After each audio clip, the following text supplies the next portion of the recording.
Bonjour, c'est Jeanne-Élise.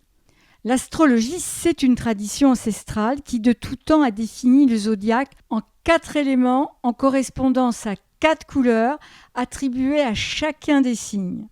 Pour vous faciliter la lecture de la carte du ciel, j'utilise Astralazar thème en couleurs au lieu du thème classique. Les couleurs d'Astralazar sont celles de la tradition astrologique.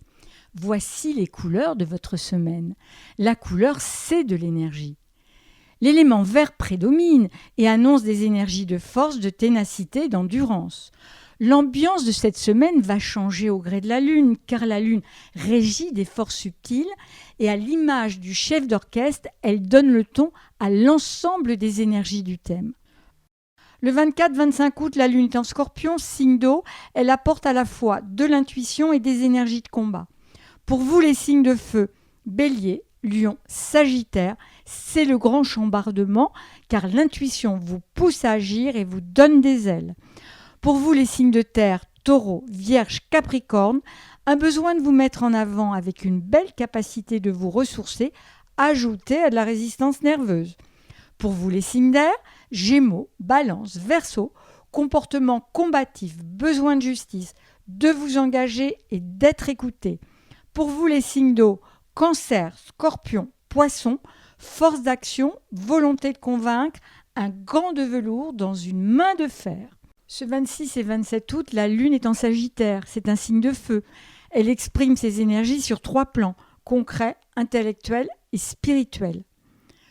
Pour vous les signes de feu, les énergies vous invitent à vous ouvrir aux autres, à agir avec indulgence pour dénouer les conflits. Pour vous les signes de terre, beaucoup d'humour, une belle capacité de partager dans la joie et la bonne humeur. Soyez patient et tolérant. Pour vous les signes d'air, plaisir dans la relation intellectuelle, dans les échanges subtils voire métaphysiques. Pour vous les signes d'eau, réussite assurée grâce à une force d'action positive et un talent pour vous adapter. Ce 28 et 29 août, la Lune est en Capricorne, c'est un signe de terre. Elle exprime ses énergies dans la retenue, la froideur et la rigueur.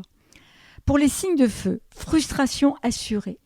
Histoire de décompenser vos obstacles, de grosses colères sont en perspective.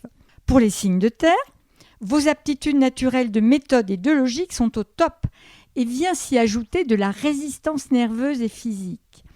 Pour les signes d'air, le sentiment d'être muselé, vos mains ne sont pas libres et on ne vous écoute pas. Pour les signes d'eau, 2 jours de chance et d'opportunité où il vous suffit de vous baisser pour récolter. Ce 30, la Lune est en Verseau. C'est un signe d'air. Ses énergies sont ambivalentes. Elles s'expriment de la raison à la froideur. Pour vous, les signes de feu, un manque de concentration est à craindre, mais une belle mobilité mentale et l'envie de croquer la vie à pleines dents. Pour vous, les signes de terre, vous est servi sur un plateau ce petit plus qui vous permet de finaliser vos dossiers. Pour vous les signes d'air, toute la panoplie pour gagner, à l'aise dans la communication, ouvert aux autres et efficace. Pour vous les signes d'eau, un besoin de prendre du recul vis-à-vis du monde, une nécessité de penser à vous, d'abord à vous et de vous occuper de vous. Bonne semaine à tous, merci de votre écoute, à très bientôt. Et si ce n'est pas déjà fait, je vous invite à lire votre horoscopie hebdomadaire écrit qui prend en compte votre signe solaire et les planètes, à contrario de cette horoscopie qui s'enrichit, lui, d'indications supplémentaires grâce aux 4 éléments. Ces 2 horoscopies sont différents et complémentaires.